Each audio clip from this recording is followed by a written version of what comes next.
奇跡の美食学。今回注目するのは高知県の謎の食材。地元の人に聞いてみると、食べた時の本当に食感ですよね。食べやすくて新鮮でおかずになります。はい酒のつまみにもなるし、ご飯のおかずにもなるし、ね、もう両方いけちゃうんですね。そう足が速いっつうか、食べに来なくっちゃなかなか食べられない。泥目も食べますよ。美味しいですよ。泥目？泥目はもう週になったら必ず買いますね。泥目生の美味しいです。高知県人が口を揃えて美味しいという泥目。他の地域では泥目って知ってますか？泥目ですか？泥目。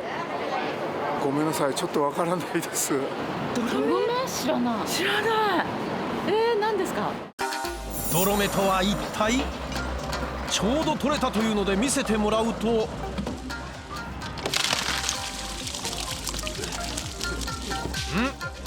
これは？もう少しアップで見てみると、そう、泥目とは生しらすのことだったのです。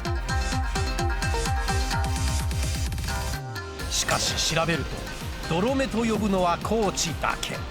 その理由を聞くと、しけの後に濁った海で多く、取られて、で魚体は透明で見えにくく、目だけがちょっとギョロギョロと確認されるため、そのように言われていると言われています。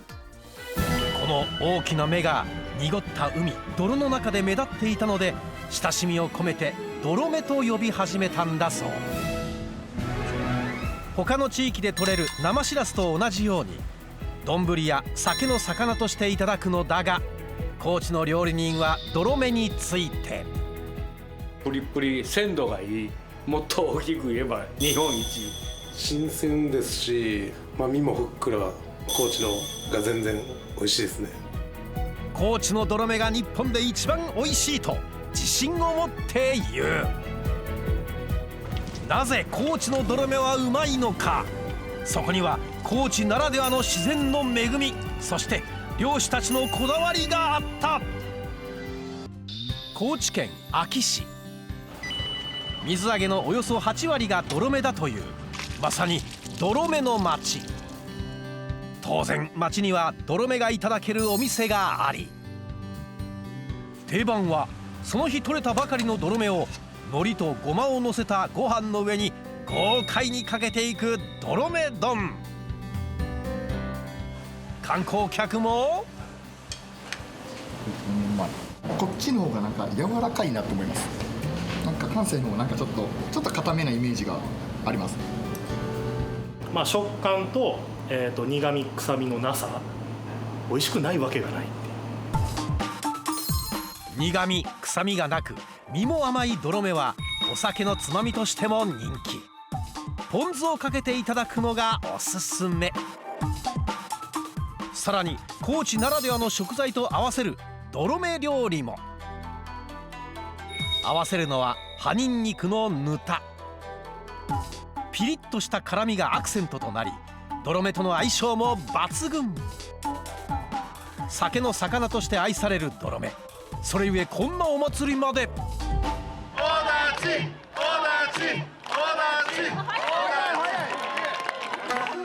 泥目を魚に酒を飲みまくるという、その名も泥目祭り。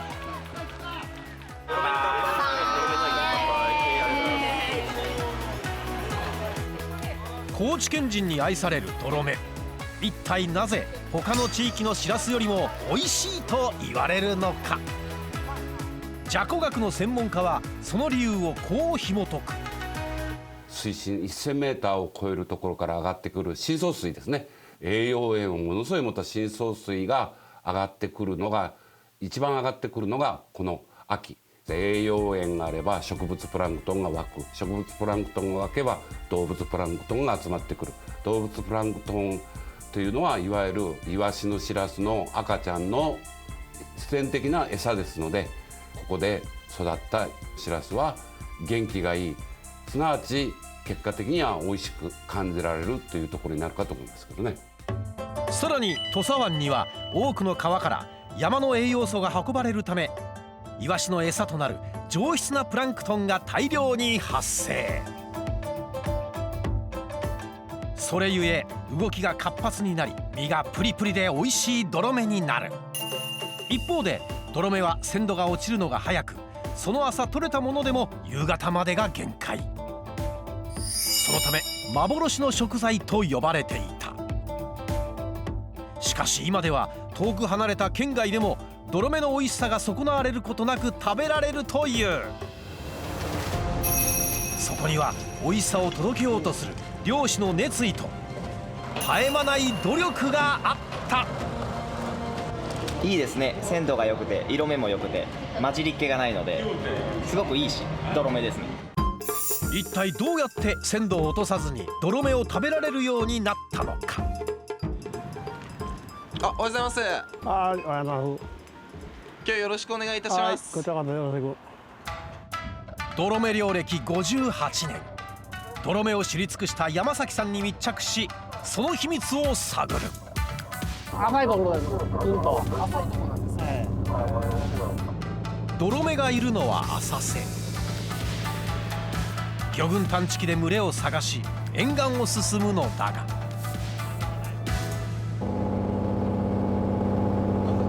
どうしたんですか。今首かしげて。いやいや、見に来とって船網言うのあくまで見に来とっていいんだきやらんとも港に帰ろうか言うて言うけど、実は近年黒潮の流れの影響で高知県沖での産卵が減り、ドロメの数が減っているという。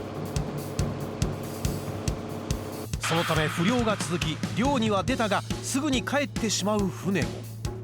しかし山崎さんはなかなかおるパターンがあるよ。パターンがある。パターン的に、だいぶ浅いところに来ましたね。もう浅い、本当浅いぐらい。昨日この間こっちがずっと浅いぐらい。もう網掘り込むき。こんな浅いんですね。浅い浅い。網掘り込むで。あ、了解です。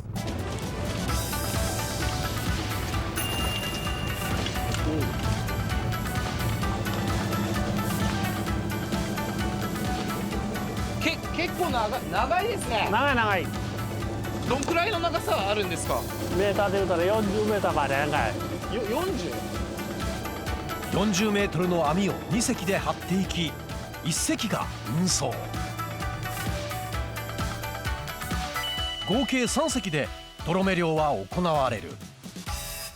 もうちょっとしたら網上げるきもう。了解しました。網を仕掛けてから20分後、果たしてドロメは。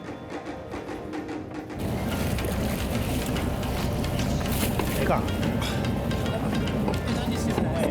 5秒ってとても落としようがよ。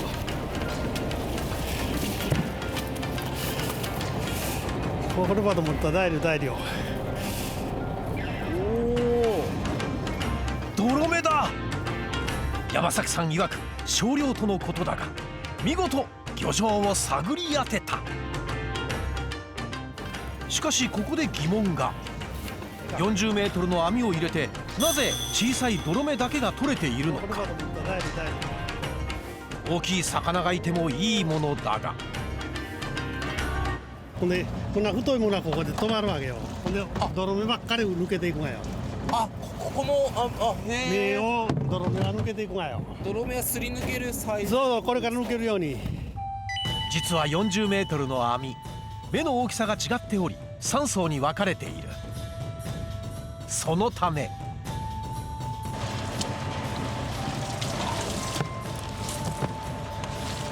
何ですか。1番の層には小鯛などの大きめの魚、そして一回り網の目が小さくなった層には高知名物ののれそれなどの小型のサイズが取れる。これをパッチ網漁と呼ぶ。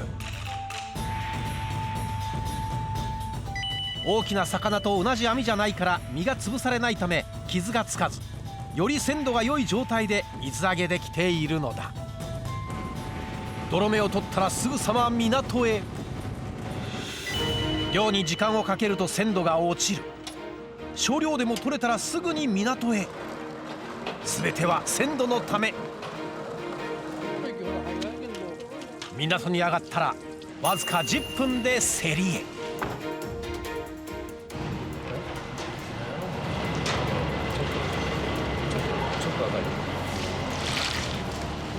いいですね。鮮度が良くて色目も良くて混じりっ気がないのですごくいいし泥目ですね。鮮度が落ち注文食ったら自分はこれ食えるかというような状況になりますきにね、こんなまずいもんが言うようになるわけよ。鮮度が落ちたらできるだけ鮮度を落とさないような状況に置いておきたいという意味があらね。鮮度が命と言われる泥目、そこには漁師さんの熱い思いが込められていた。高知では生しらすを泥目と呼ぶ。取れたてプリップリの泥目を丼にしたり、ぬたと合わせて酒の魚にしたりと生でいただくのはもちろん、さらに泥目の加工品も人気で、釜揚げのこっちの大を4つと小を大を4つと小を1小を1つ、家で食べ放題しようと思ってでもう一回買いに味が全然違います。美味しいですね。皆さんが買いに来ているのは生しらすを釜揚げしたいわゆるしらす。実は高知ではしらすをちりめんじゃこと呼んでいる。でもいろんなね食感のやつが楽しめるので私はすごく好きです。でもすごいちりめんをメインに食べてしまうのでものすごいその後後悔します。食べ過ぎたなと思って。こちらのお店では乾燥具合を調節し、柔らかめ、普通、固めなどさまざまな食感のちりめんじゃこが楽しめる。高知県人が愛してやまないちりめんじゃこ。生産量トップクラスを誇る安芸市にはこんな方が。よろしくお願いします。はい、お願いします。じゃこ。はい。はい、そう挨拶はお決まりのフレーズなんですか。そうです。はい。語尾にじゃこをつけるということで。あ、そうなんですね。じゃこ。この方、秋釜揚げちりめん丼学会の仙頭ゆかりさん。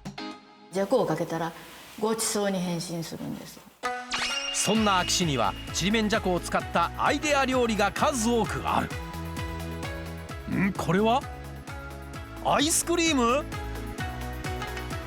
さらにちりめんじゃこのために日本初の特許を取った会社まで。日本一美味しいって思えるものをやっぱ僕的には作れてるので、今回は安芸市のちりめんじゃこ愛に迫る。ちりめんじゃこの生産量トップクラスの安芸市。ここにはちょっと変わった団体がある。それは秋釜揚げちりめん丼学会。はい。どんなことをされてるんですか。安芸市をじゃこの聖地にしたいと。プリプリしてふわふわしてると思うんです。食欲がない方でも召し上がっていただくと、いや美味しい、もっと食べたいなっていうふうになると思いますね。なんかそんな魅力が隠れてるというか、その魅力があると思いますね。私も魅力だらけ。じゃこがあるっていうふうに自称言ってますので、 PR をしないと皆さんこっちを振り向いてくれないので、やっぱ PR をしていくっていうのが大事かと思います。秋のちりめんじゃこを全国に広めるため13年前に作られたこの学会。ちなみに学会のキャラクターちりめんどんちゃんは漫画家の柳瀬隆さんが生みの親。そんな学会が作ったのが安芸市のちりめん丼マップ。安芸駅周辺にはちりめんじゃこを使ったお店がなんと12店もある。一体どんな料理があるのか。まずはこちらの家中ふるさと館。こちらのお店ではご飯の上にごま、海苔をのせ、その上に豪快にちりめんじゃこをのせるちりめん丼が人気。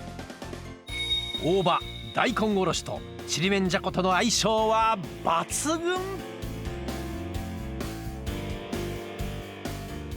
さらにこちらのホテルでもちりめん丼をいただける。新鮮なちりめんじゃこに地元産のお米、みょうが、大葉を使用。みょうがの香りで食欲をそそられる。そしてこちら春食堂ではちょっと変わったちりめん丼が。ご飯の上にたっぷりのちりめんじゃこ。ここまでは普通だが、ご主人の後藤さんが取り出したのは、実はこれ鶏ガラと赤牛の骨で出汁を取ったスープ。牛の匂いするわ。炒めたニンニクもたっぷりの釜揚げちりめんスープご飯。パンチが欲しい方はぜひ。さらに秋漁港から車で1分、こちらのお店のちりめん丼はあるものと組み合わせる。それが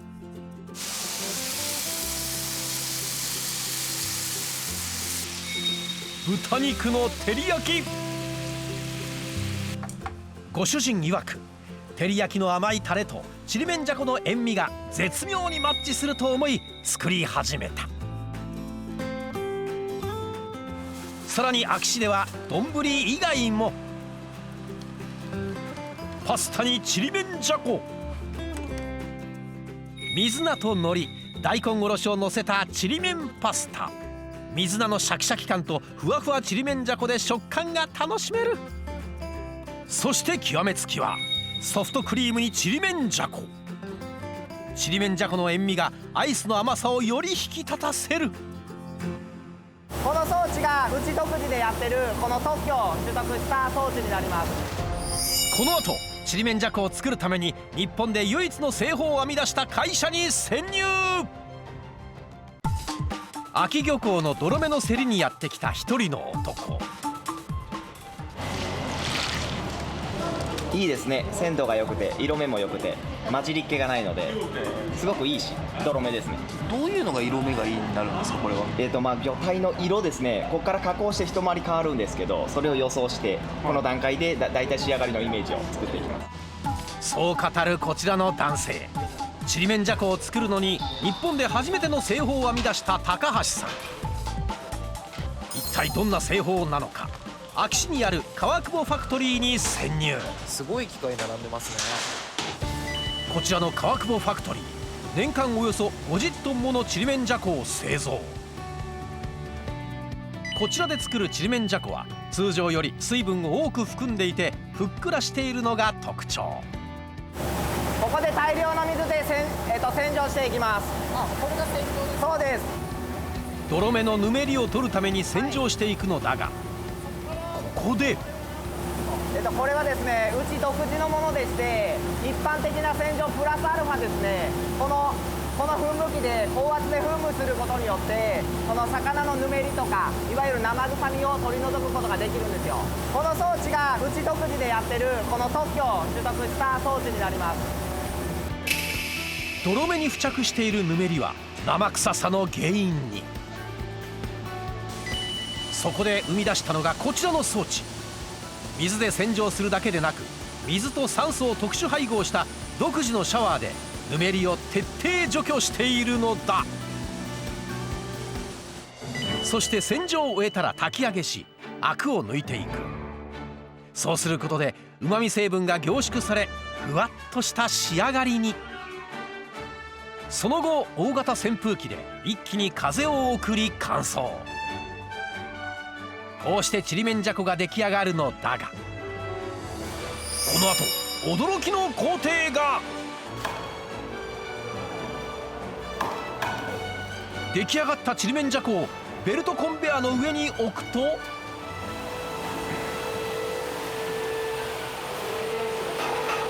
超高速で流れ出した。これは一体。で一般的にはピンセットとかを持ってそのしらすから異物を取るんですけど、この機械はその識別、色彩選別って言ってしらすの白以外の異物を全て撃ち落とすことができるんですよ。こういう木の葉だったりこういった異物ですよね。食べれないものっていうのがいっぱいしらすには入ってますんで、こういったものがパックの中に混入しないようにこれで撃ち落としていきます。高速でちりめんじゃこが動いている間に色で識別し、異物を細かくチェック。なんと 99% 以上の確率で異物を除去できるという。色彩選別機にかけた後では一目瞭然、色合いが全然違う。日本一美味しいって思えるものをやっぱ僕的には作れてるので、あともう知ってもらう努力。ちりめんじゃこを広めたい。そのためにちりめん丼学会もこんな活動を。毎月15日をじゃこの日にじゃこじゃこじゃこじゃこ言うと、じゃこがじゃこじゃこじゃこ15、15、15、15ってなるんです。安芸市では15日をちりめんじゃこの日に定め、保育園や小中学校にちりめんじゃこの入った給食を提供。そしてちりめんじゃこの授業をして伝統や文化を若い世代に広めようとしている。美味しいちりめんじゃこを届けるために奮闘する人々、ぜひ一度味わってみてはいかがだろうか。